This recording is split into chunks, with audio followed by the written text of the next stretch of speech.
Xin kính chào quý khán thính giả của đài truyền hình SBTN. Để tiếp nối chương trình 40 năm không sao quên được, Thúy Phượng xin kính mời quý vị theo dõi câu chuyện của dân biểu liên bang vùng Fowler, ông Chris Hay, về bối cảnh chính trị xã hội tại Úc vào thời điểm định cư của người Việt tị nạn năm 1975. And through the period, and I recall around about 1968, the level of protests that were occurring throughout the West, and particularly in the United States and Australia. It was a polarising political atmosphere.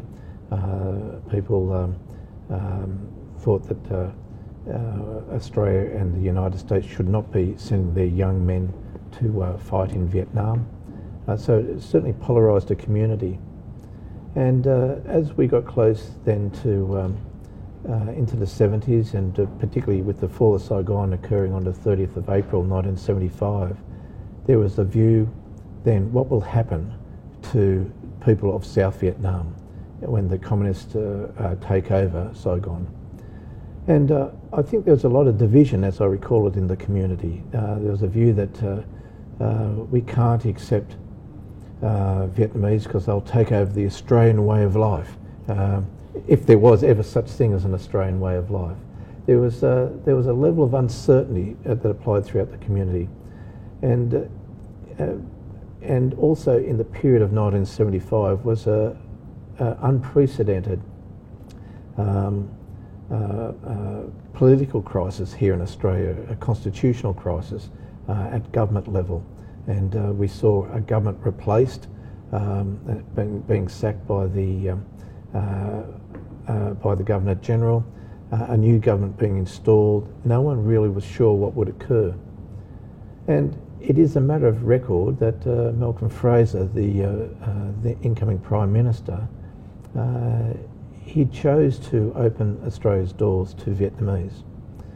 As I do recall him saying, and matter of fact only recently at a Tet festival here in Fairfield, he said to people that he did not put this to the Parliament because he thought that 95% of Australians would be against the notion of accepting on a large scale Vietnamese refugees into Australia.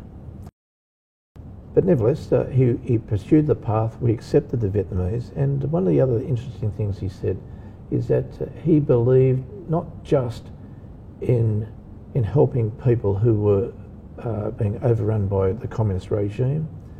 He also believed that this would be a very significant net addition to Australia, to Australian way of life, having the aims, the ambitions of Vietnamese people here in Australia. And I think when you look at 40 years on, and I know we are about to come up and commemorate the cessation of the war in Vietnam, 40 years ago, come April 30 is the fall of Saigon, which we'll remember. But one of the significant things we should not lose sight of in this country is what the Vietnamese have been able to do in Australia itself. And 40 years is not a long time in the history of this country. And 40 years is not a long... in 40 years, Vietnamese are still regarded as new immigrants to Australia. But there is no other immigrants to this country that in such a short period of time have had such a profound effect on Australia, its way of life. As a matter of fact, the Vietnamese in that short 40-year period have changed the modern face of Australia.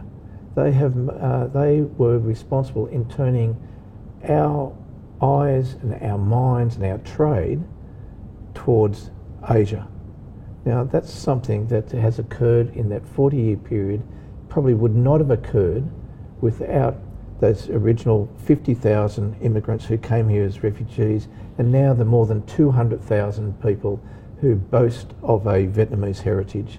That is something that is profoundly significant in this country, and something that not only should Vietnamese Australians be proud, but we who make up the larger Australian society should acknowledge this would not have occurred without opening our doors to Vietnamese refugees.